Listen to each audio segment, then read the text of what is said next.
A continuación vamos a explicar el tema 10, el dinero en la política monetaria, de la asignatura de Economía del curso de primero de bachillerato. En él vamos a detallar los siguientes puntos: el dinero, el precio y la inflación, los indicadores de la inflación y la política monetaria por último. El dinero se define como la herramienta que simplifica los intercambios y es aceptado por todos como medio de pago o cobro universal. Las funciones que tiene el dinero son como medio de cambio, porque nos permite intercambiar dinero por bienes y servicios. Antiguamente existía el trueque, se cambiaban bienes por bienes.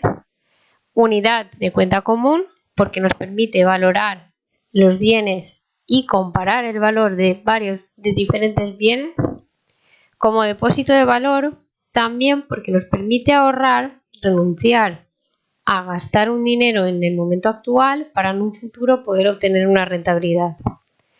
Esto puede tener una consecuencia negativa, como es la inflación, pérdida del poder adquisitivo.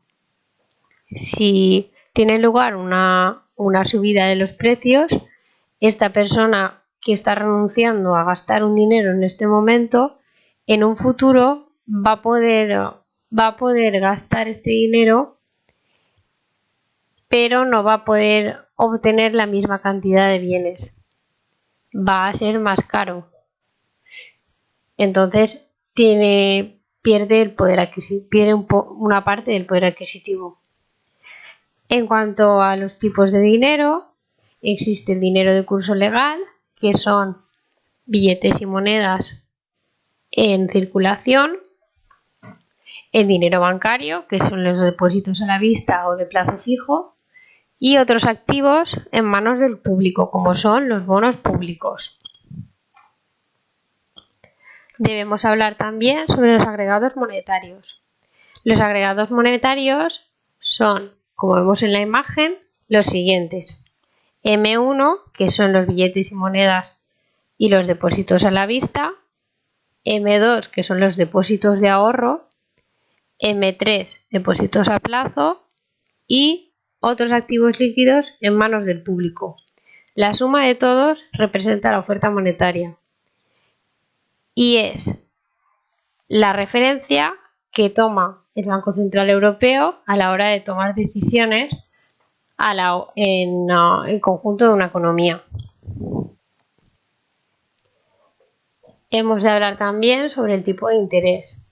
El tipo de interés es el precio del dinero o el coste de alquilar el dinero. Cuando depositamos nuestro dinero en el banco a cambio de obtener unos intereses en el futuro, estos intereses es el precio que la banca privada está pagándome por renunciar a este dinero, por dejarle prestado mi dinero. En cambio, cuando pedimos un préstamo a la banca privada, también vamos a tener que devolver esta cantidad más unos intereses. Estos intereses son el coste del dinero, lo que me va a costar obtener este dinero ahora. ¿Qué factores se tienen en cuenta a la hora de establecer el tipo de interés? Son tres: el riesgo, la liquidez y la duración de la operación. A mayor riesgo, mayor tipo de interés, y a mayor duración, mayor tipo de interés. A mayor liquidez, menor tipo de interés. La liquidez es la facilidad con la que puedo hacer el dinero efectivo, es la facilidad con la que hago el dinero efectivo. ¿Cómo puedo convertirlo? Si estoy depositando mi dinero en el banco y lo voy a depositar para 6 meses, es más líquido que si lo deposito para un año.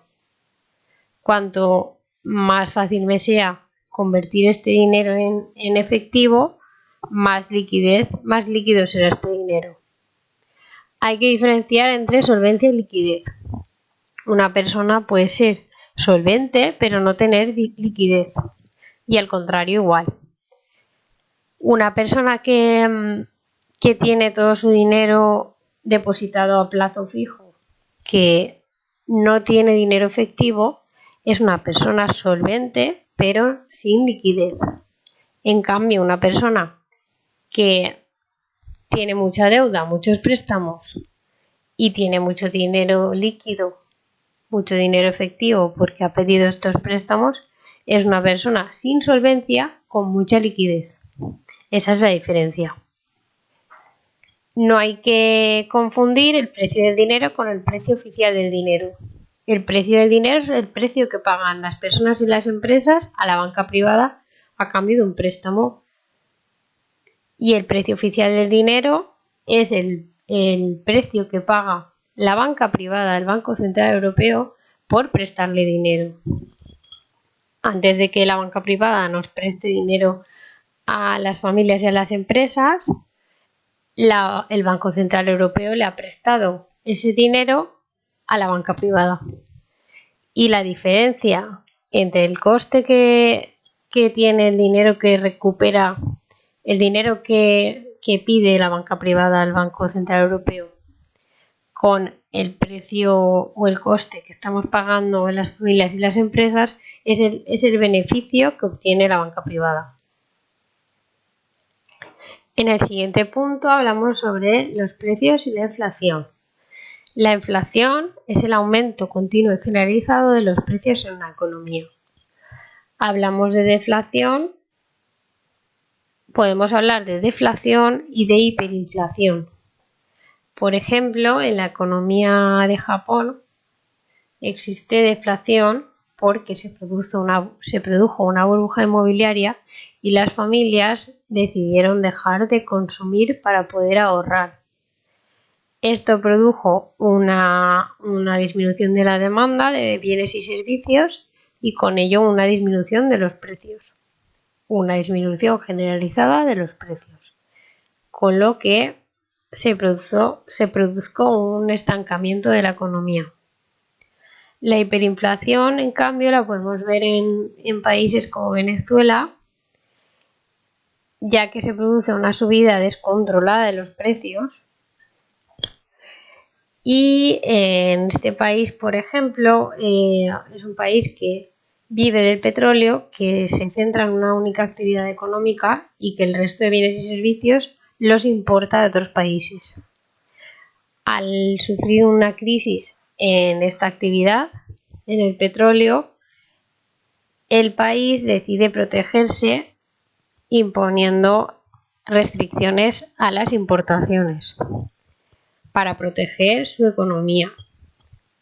Consecuencia de ello, disminuye la oferta de bienes y servicios y con ello suben los precios.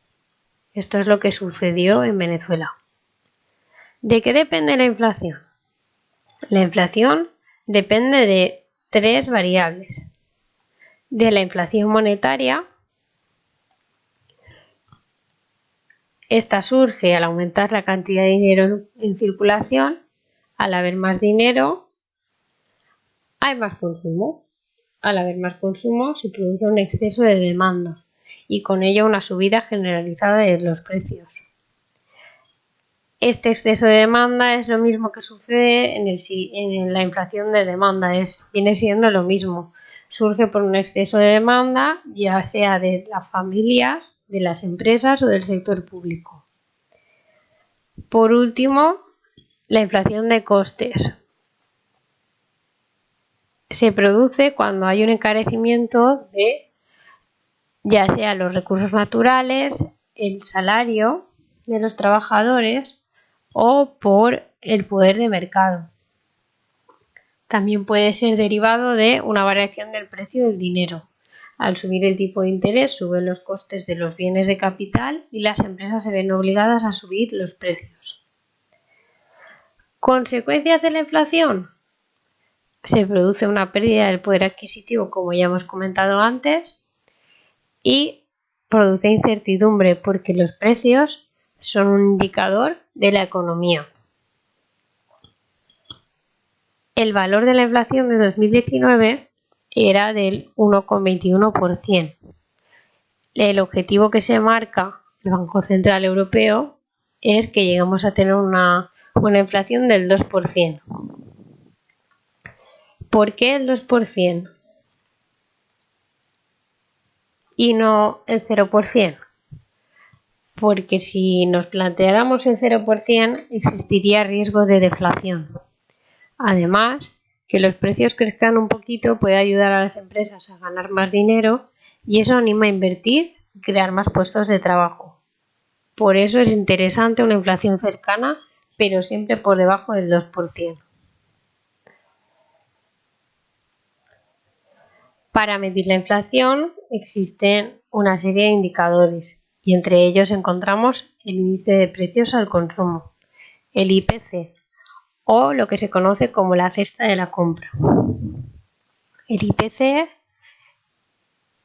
establece una media ponderada de los bienes que suele consumir una familia por regla general. El Instituto Nacional de Estadística se encarga, a través de la encuesta de presupuesto familiar, de conocer el gasto en consumo de una familia por regla general en el país. ¿Y cómo se mide la inflación a través del IPC? Mediante la tasa de variación de precios, como podemos apreciar en la fórmula de la diapositiva. El IPC, en cambio, genera discusiones sobre los bienes y servicios, ya que son cuestionables. No todas las personas consumen los mismos bienes y servicios. ¿Hasta qué punto se puede generalizar? Se desvirtúa con el paso del tiempo y no tiene en cuenta las variaciones en calidad. Por último, pasamos a explicar la política monetaria. El Banco Central es el organismo que actúa en la política monetaria, es la autoridad monetaria. Este emite dinero para prestarlo a la banca privada y además fija el precio oficial del dinero, lo que es el interés básico. Los objetivos macroeconómicos que se plantean en una economía son tres: el crecimiento, la estabilidad de precios y el pleno empleo. Diríamos que el Banco Central Europeo se establece como objetivo principal macroeconómico la estabilidad de precios. Esa es su misión. La política monetaria constituye las medidas adoptadas por la autoridad monetaria, que es el Banco Central Europeo, para alcanzar los objetivos macroeconómicos mediante la variación de la cantidad de dinero en circulación o del precio oficial del dinero, como hemos dicho.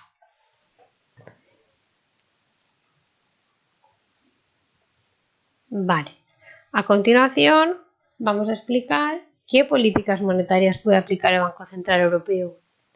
En función de la situación en la que se encuentre la economía, puede aplicar una política monetaria expansiva o restrictiva. ¿Cuándo aplica una política monetaria expansiva? Cuando aumenta la cantidad de dinero o baja el precio o el coste del dinero. Esto hace que se den más préstamos desde la banca privada hacia las familias y las empresas. Las familias y las empresas consumen bienes y servicios, invierten más y aumenta la demanda agregada, con ello la producción y el empleo. Esto produce, finalmente, se traslada en una subida de los precios y una disminución de las exportaciones. Como bien indica la diapositiva, es posible un efecto indeseado de la inflación. Ya lo hemos dicho, suben los precios. ¿Cuándo aplica una política monetaria restrictiva? Cuando disminuye la cantidad del dinero en circulación o sube el precio del dinero. Va a costar más dinero obtener un préstamo, va a ser más caro. Entonces, los préstamos que da la banca privada se reducen, con ello las familias van a consumir menos porque tienen menos dinero a su disposición y las empresas van a invertir menos. Va a disminuir la demanda agregada, con ello va a bajar la producción y va a bajar el empleo. Se produce una disminución de los precios. Con ello aumentan las exportaciones porque son más baratos nuestros bienes. Como dice la diapositiva, es posible un efecto indeseado de estancamiento. Ahora bien, ¿cuándo suelen aplicarse estas políticas? La política restrictiva se aplicaría en épocas de bonanza porque busca un descenso del gasto en la economía, cuando los precios están subiendo mucho y se quiere reducir.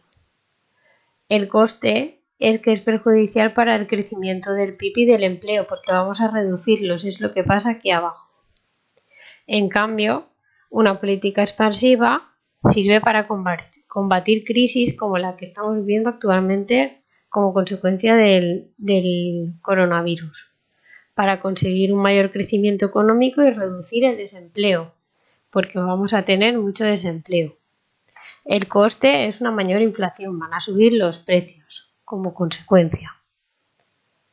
Y hasta aquí llegaría la explicación del tema. Muchísimas gracias.